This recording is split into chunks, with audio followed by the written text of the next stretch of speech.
today's world, a child does not need to become a teenager to get his own room and privacy.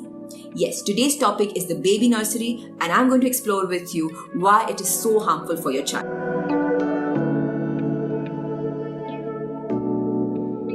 Hi guys, welcome to Mom O'Clock with Dr Farah in association with Hindustan Times Health Shorts. Today I'm going to be talking about the baby nursery. It is a very popular concept in the West, and now it is coming up in India also. So in the 1980s, a scientist known as Richard Ferber came up with the concept that a child should sleep alone, should be sleep trained at the age of 3 to 5 months because he is emotionally mature enough to handle that separation. Rest assured, the child isn't, and these guidelines have caused more harm and little to no good for the children. First thing, a child when he sleeps in a nursery away from the mother, whenever the baby gets up, she has to go running to breastfeed, settle him down, waste another half an hour trying to get the baby to calm down and fall asleep. And once you tiptoe out of the room, the baby is going to get up and scream again. Because it is so difficult for a child to sleep on his own, mothers do end up exchanging duties with the father, and they end up giving formula more, and breastfeeding rates do come down in children who are sleeping separate. In case the mother is determined and her breastfeeding journey goes on, rest assured she's going to be exhausted and on the verge of a mental breakdown. So co-sleeping allows the child to just nurse at night and fall right back to sleep, giving the mother a better sleep quality and more rest. Secondly, in child psychology, it is a very well-known fact, children who are held, carried and hugged more turn out to become securely attached individuals. Now, what is secure attachment? It means the child knows that mama is going to be there in times of need. They tend to be more courageous and brave and better risk takers, and they know they can fall back on their mama anytime. Whereas children who are sleep trained at an early age, made to sleep independently, not held because that will spoil the child, these children turn out to be insecurely attached. Now, what is insecure attachment?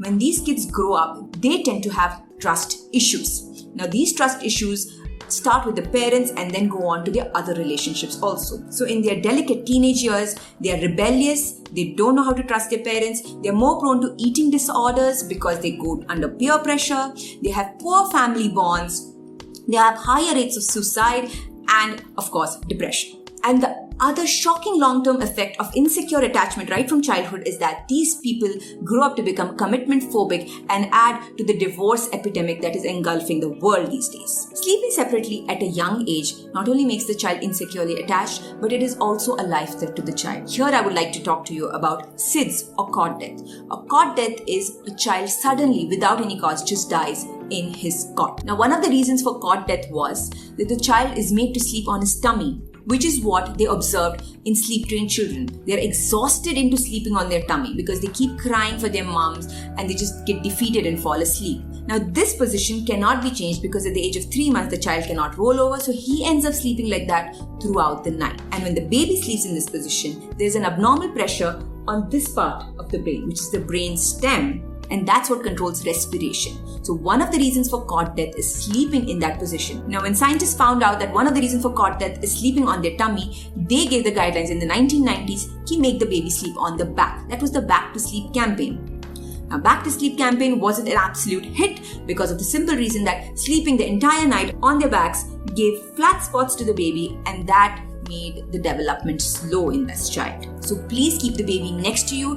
During the night, baby will turn to you while breastfeeding. The baby will turn away. You can put the baby down and the position keeps changing throughout the night. Whereas when the baby is sleeping alone, he sleeps in that one position through the night. Another way that cot death is prevented by sleeping together is that the baby never goes into the very deep sleep.